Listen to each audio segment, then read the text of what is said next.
So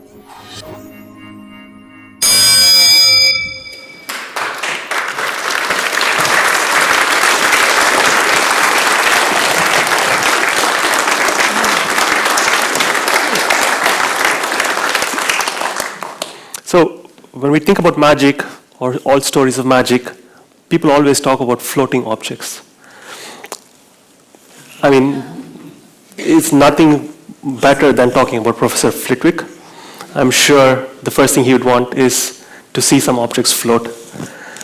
What do you say, Riji?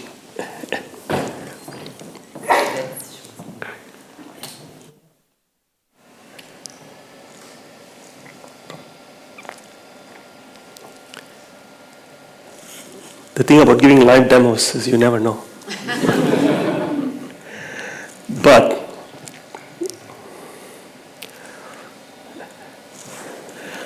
I hope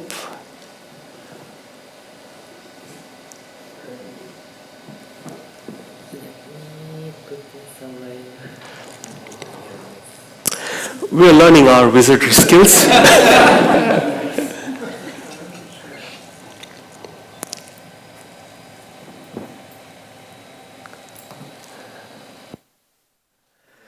Well, finally. Now, what you're seeing there is a small object that's held in midair. And the most important question there is, how is it being held? It's not quite magic. It's mostly with sound. It's useful to talk a little bit about what we mean by sound waves. So I'm not going to dwell on all the basic things here. The most important thing that's useful to know is the phase. And the thing that we're going to manipulate in the sound wave is the phase of the wave, which is the difference, or it's how far along the wave has come from this beginning point to its peak. Right? So that's the phase. And what we do is we manipulate this to do fun things with it. So I've shown you some levitation. It's actually very simple to do levitation. All you need is two transducers, two speakers, any frequency, and if you point them at each other, they create a standing wave pattern. And if you have a light object, something that's light enough, and you place it somewhere between those antinodes, you will most likely levitate it. It's going to work. Okay. The question is then, can we do more? Can we do something fun with it, right? So let me see if this works, right? We thought, can we do some levitation? So I got someone to try some coffee beans, some milk, some meat, lettuce. I guess you would call this a burger. You like the coffee. So that's quite a simple thing, right? So it's nice to do. It's nice to see what we can do with those things. But one thing we did was we made an array which is with lots of transducers, lots of speakers. So something that looks like this. So it's an array of speakers with ultrasound. So we're talking about 40 kilohertz sound. So it's just outside your audible range. And the thing we can do with this is we can control every speaker individually, right? And then I can change the timing between these speakers to introduce different phase delays between them. So can I do levitation with this array, right? If I have something like this, instead of two speakers pointing at each other, how does one do levitation? So when I think about levitation, what I'm trying to do is I'm trying to hold an object with sound. Imagine if it's with my hand. So I have my hand with me here, my fingers. I pinch them, I grasp them, and an object is going to sit over here, right? So it's going to be held by my fingers. This is truly all we're trying to do, right? So what we're trying to do is to see if I can shape the sound in such a way that all the forces from the sound field come together and converge at this point. That's good enough. Now, the thing is, if I want to hold an object, I can have a bowl, and the bowl is upside down. I place something on top of the bowl. Most likely, it will stay there unless I touch it a little bit, right? If I touch it, it's going to fall off the side. But if the bowl is with the cup at the bottom, and if I put something on top, it's going to come down to the bottom and stay there. It will be stable. It's this stability that we're looking for. So if you talk about levitation, it's a particle that's trapped by sound. So we're talking about acoustic levitation here. And a trap is a point where all the forces converge. That alone is sufficient for you to get levitation to work. But it's not going to be stable. What we want for stability is the pressure amplitude to be minimum as well.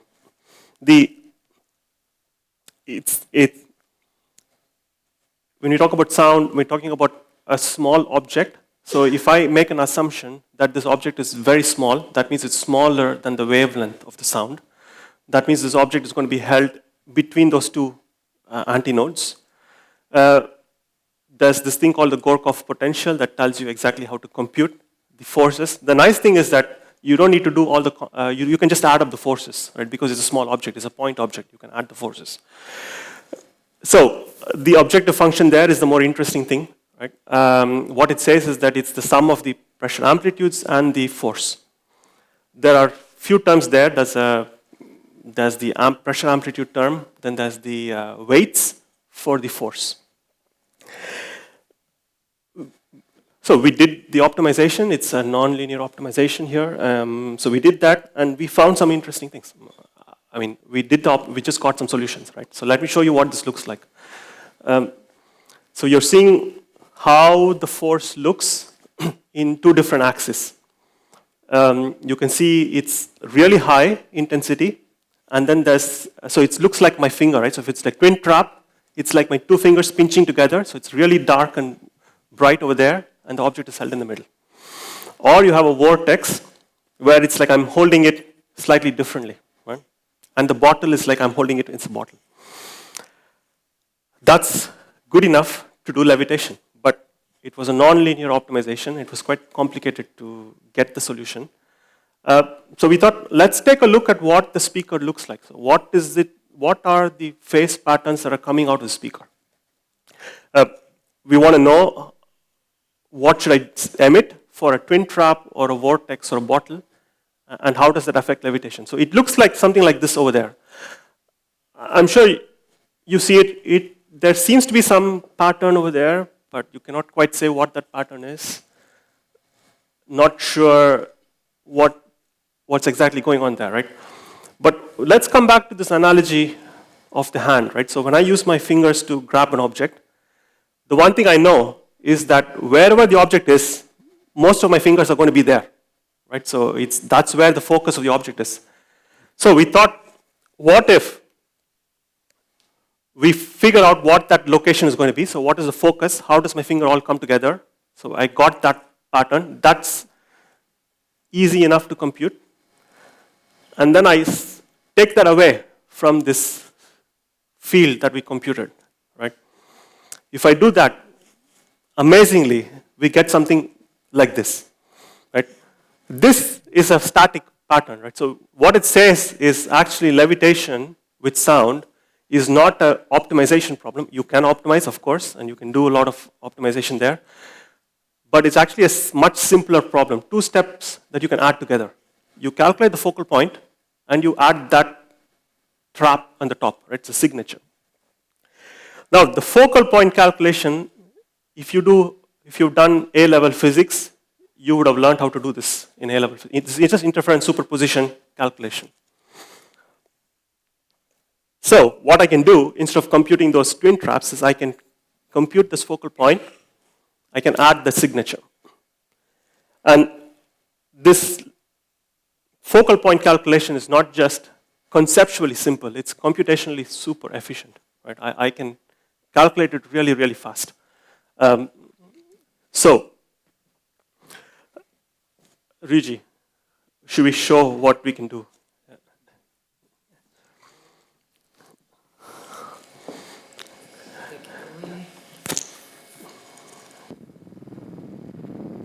So, should we do the levitation first?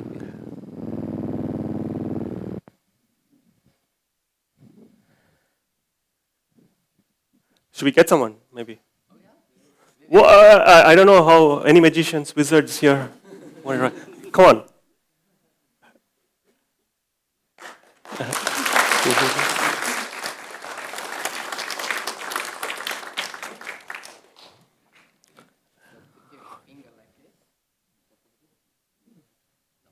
No, not so far. Yeah. You need to say Wingardium Leviosa.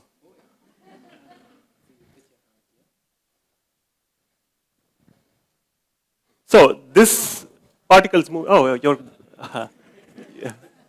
Yeah. So it's moving with her finger, right? But I can go. I can do fast. I can do the calculations quite fast. So move your finger a little faster. There you go. So I don't know if you're able to see on the camera over there. So what you're seeing is the particle is going so fast that you stop seeing this polystyrene bead that we are using, and you're seeing the shape, the whole shape. If you move with your finger, it will move with your finger. She stopped it, yes. This is amazing, yes. So, we're not done. We have another demo, yes. So, we can calculate these focal points at 40,000 frames per second. Even that's nothing. We can go even faster than that. And you go so fast that we're able to update the position of the particle much faster than your eyes can see the movements. So you see the whole shape, right? In fact, I said I can go faster than 40,000. So what happens if I'm holding an object in air with my finger, right? I can move my finger. If I'm fast, I can let go and catch it again. And because I'm so fast, the object is not going to fall, right? I can do the same thing here. We can let go, do something else, come back and catch it again, right? So what do we do when we let go of this object? We thought, what if we play that same field in front of your hand so you can feel what's happening, right? So you can feel something, some forces on your finger or your palm, and then the levitation happens as well on the side. Should we just do the haptics so people can see, maybe? Do we have another volunteer? Anyone else? You want to come back? Yes. Yeah.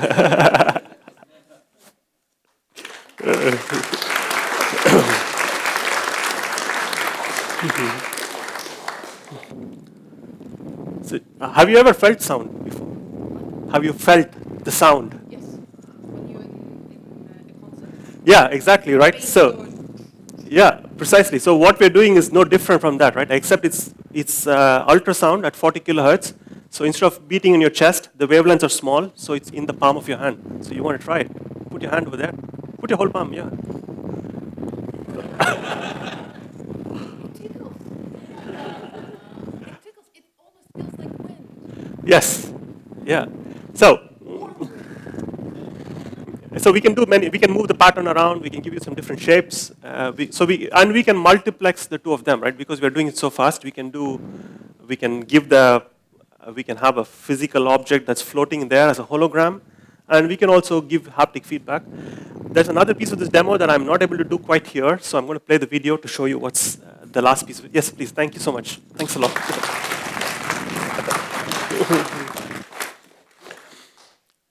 Thank you, Richie. So let me just play the video so you can see the whole thing, right?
What we're going to do now is you're going to start hearing the object speak, right? It's coming up.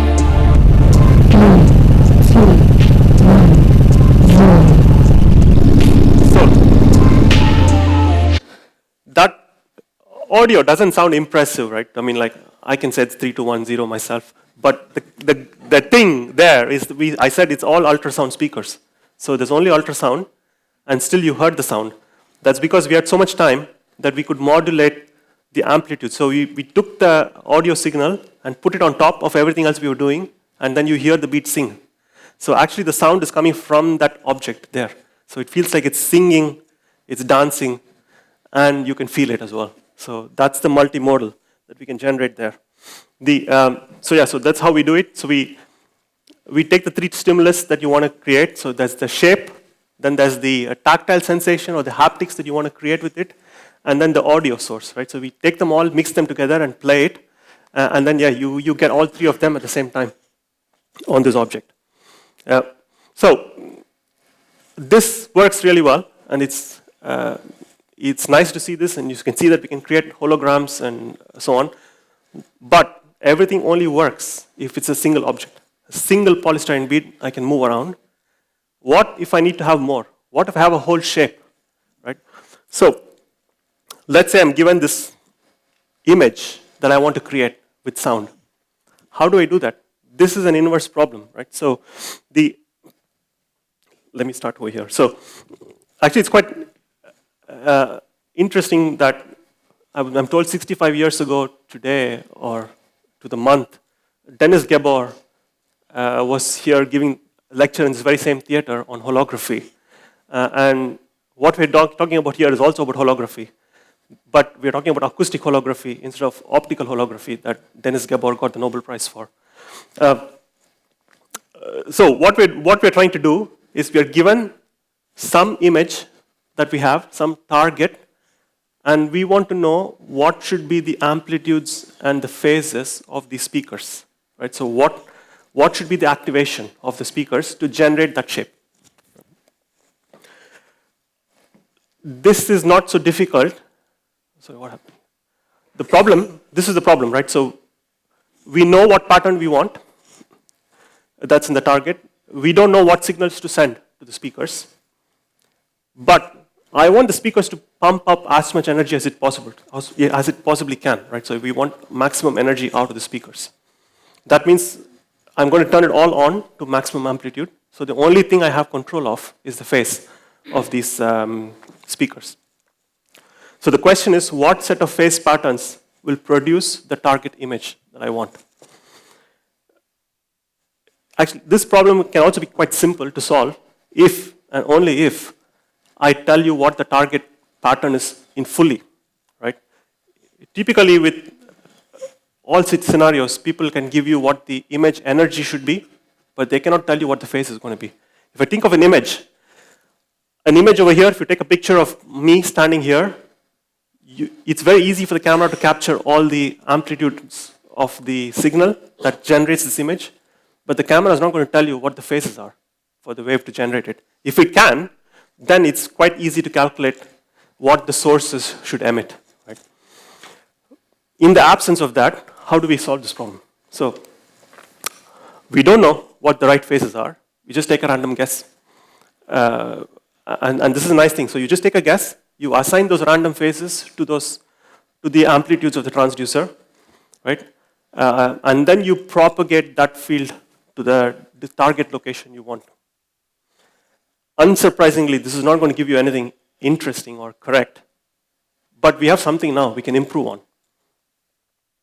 What we can do is we can take whatever we find at the target. So we've got some new phases and new amplitudes at the target, but at the target I know that I need to have a different pattern, the pattern that's given. So I'll take away all the rubbish I got from my calculation and replace it with the actual one that I want, the target. And then I take it all and recalculate all the calculations back to the transducers. Once I come back to the transducers, I'm going to have a new set of phases and amplitudes. I'm going to replace all the amplitudes to 1, keep the phases, and go back again. Right? So I keep doing this, iterate this back and forth. So each correction breaks one constraint, but respects the other, and alternating between them should satisfy more or less both of them.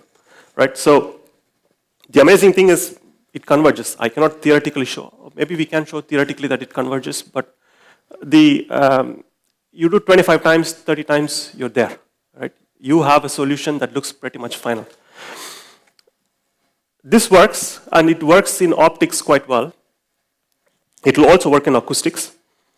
But we have an advantage in sound manipulation that is not easy to achieve in optics, right?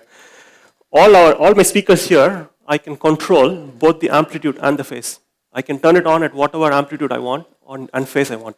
Usually with light, you can either control one or the other, but not both. So this is the algorithm. This is called Gershberg-Saxton algorithm. It came in around 1976, a few years after Gabor.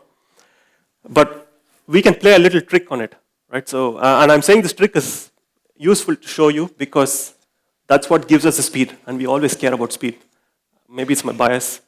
So what we can do is, because I can turn on at different amplitudes, I don't need to set the amplitude at the transducers to 1, right? I can just leave it away. If I remove that bit, what happens is that I can just combine the going forward and back. They both became the same thing because that F times B, this matrix, is a constant. You can take it out.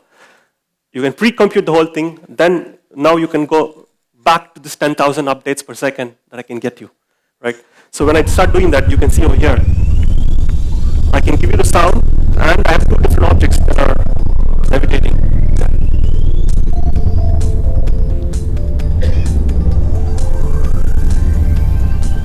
So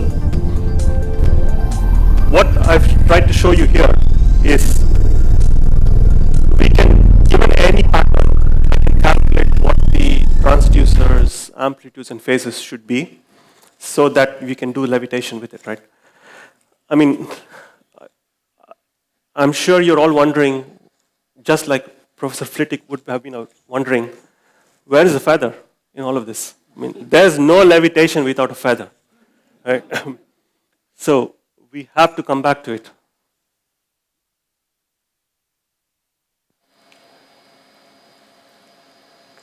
Anybody feels like Wingardium Leviosa? Do you want to volunteer to do? Yes, come along. Come.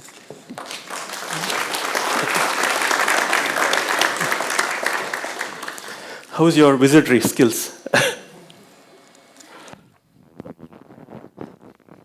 Wow, it's quite strong, as you can see. I mean, he just had to be here. And it's... We need to start again. Can I go on? Yeah? There you go. So,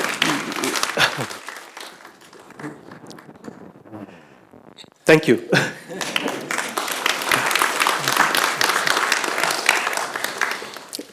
Yeah, so what we can do is we can take these polystyrene beads, we can attach them to an object and lift the whole object up, right? So that's what we did. So I'll show you how we did it just quickly. So we have a little tool in which you can place the location of the objects. You can say which wings of the butterfly can flap and where it shouldn't flap, and then we can run some optimization to adjust all the parameters. Then we can levitate the object, the whole object. Once we can levitate the whole object, nothing is stopping us from integrating some simple game engine to this, right? It's always fun. So when you start doing game engines on this, right, you can make them move like physical objects. You can anthropomorphize them even, right? So you can see over here.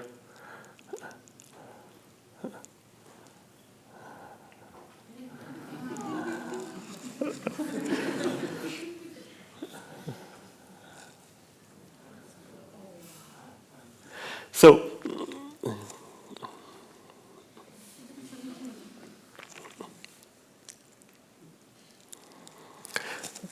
yeah, so we can make more complicated objects, we can do smaller objects, many objects, and so on, right? But one thing that you will notice is that there's nothing there. It's empty, right? The only thing we can do is the object. So the levitation only works if the volume that we're operating in is empty. So can we change that? Can we do something about this? Right? This was something that we were thinking about. So This is an example of what we tried. We took the same object.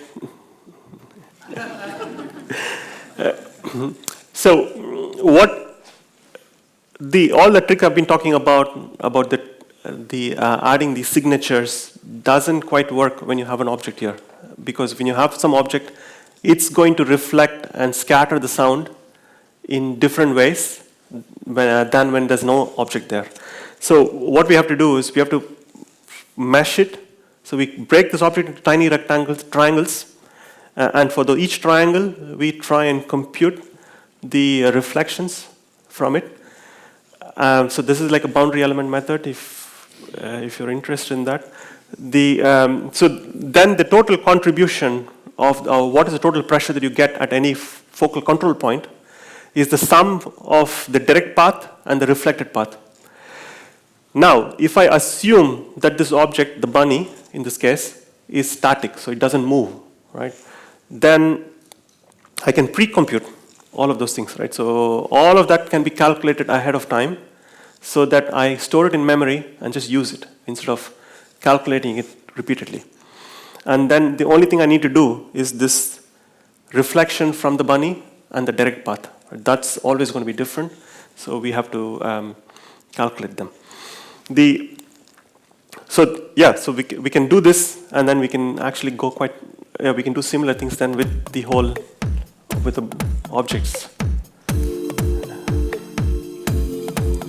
So we can go under different things.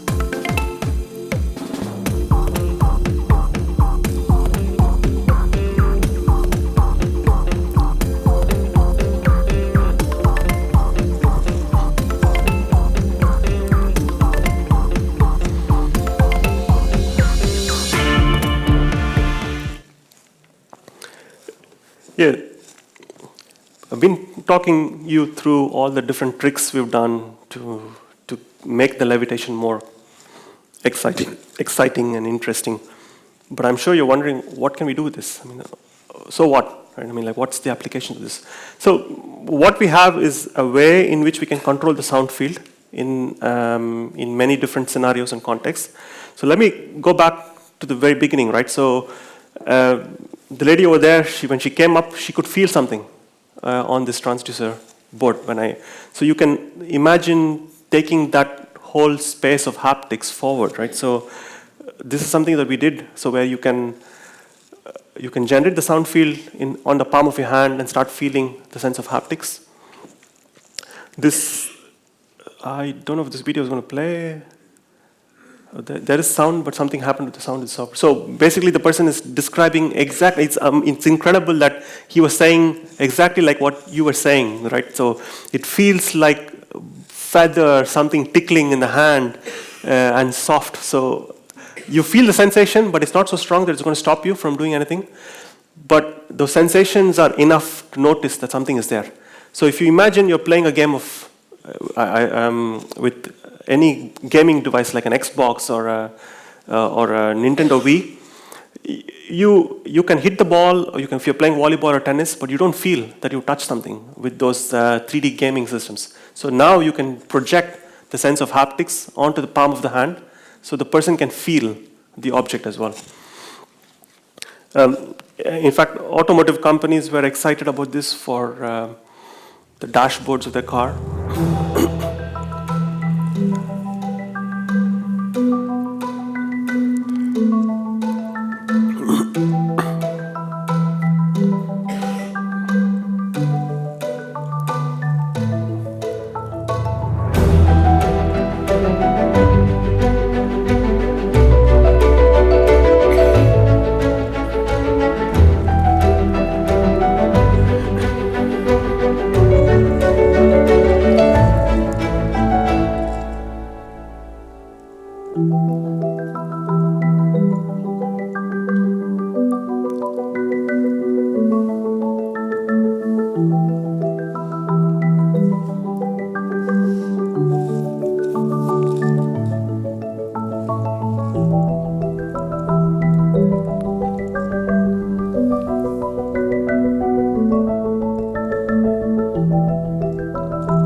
So the production quality of these videos go up as it becomes commercial products.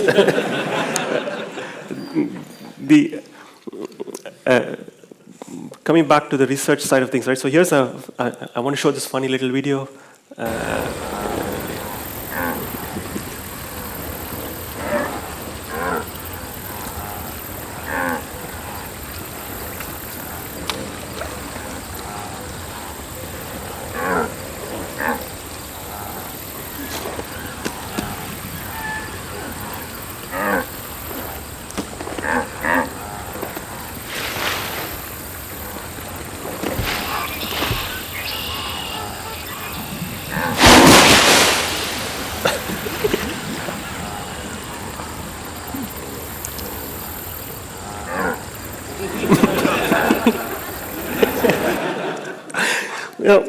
Imagine watching the same video with this haptic feedback, right? So imagine you're sitting and you get this sensation. At least a couple of you were scared at the moment the crocodile came out. Imagine the same thing when you're watching with this tactile sensation coming to you. It's much more powerful with that and evocative when you have those kind of tactile sensations. So there's a lot we can do with haptics.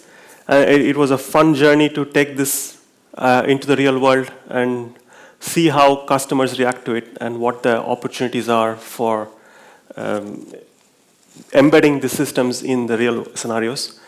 But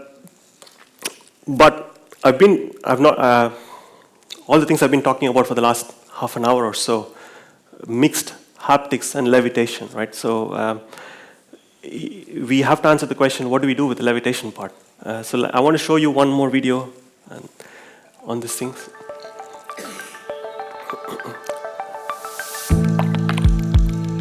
The nice thing about levitation is that it's material agnostic, so it's not just solid objects. We can also levitate liquids, fluids, powders.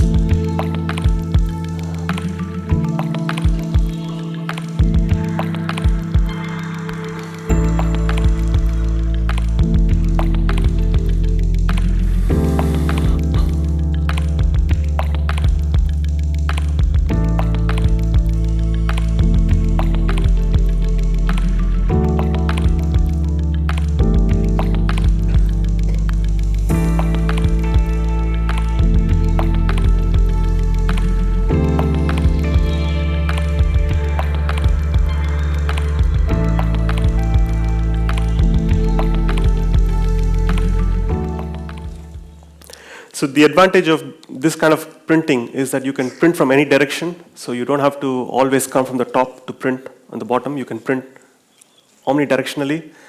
The other thing is you can mix different types of materials, right? So you can mix biological samples if you want with other kinds of fluids. So there's a lot of flexibility in how you can 3D print with this thing.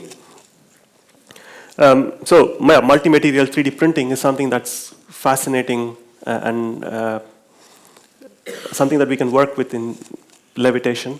So here's another one that I want to share, which is about seed separations, right? I mean, the amazing thing for me is that when we started doing this work, we start getting all kinds of application interests from different customers and end users. So we had 3D printing interest, and then we had some seed companies who wanted to know if we can use this for sorting seeds in a conveyor belt. I was like, oh, that doesn't sound like levitation, but actually it's all about applying forces and moving objects. And some of the nice things over here is usually when you sort seeds, and they're talking about tons and tons of seeds coming down a conveyor belt, you only put them in two bins, A or B. But what we can do is put them in many different bins. And you can also align them like in a row so that you can pick different rows for different imaging purposes, or pick them up and see them. So I don't know how many of you knew that a tomato seed is about as expensive as gold, right? So and what they want to be able to do is to be able to see whether this tomato seed is going to germinate all in the same time or not. So that's something that farmers care about. The last thing you want as a farmer is you have all these tomato plants and they all start producing fruits different times of the week. You want them all to come fruit at the same time. So what they do is they want to be able to individually inspect every seed to check that it's good before they package it. So that's all possible with this kind of platform. And again, we were amazed to hear companies that were coming there. But in some sense, where I'm going with this is that we've talked about how we can shape the sound field to do many different things, right? We can give you sensations in the palm of your hand. We can give you sensations to levitate an object. It can be a powder. It can be a liquid. It can be a solid.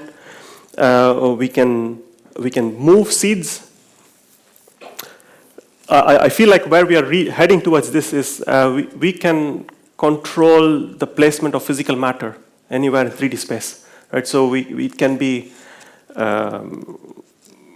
it can be biological samples. It can be agricultural products. It can be 3D printing materials or anything, right? So it's all about contact-free manipulation of material. So in some sense, this is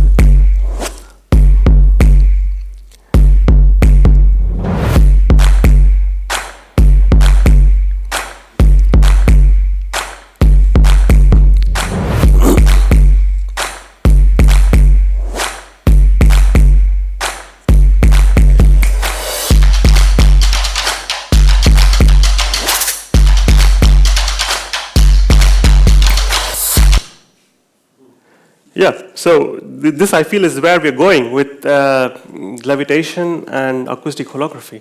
And so with that, I'm going to open up for any questions if you want. So thank you very much.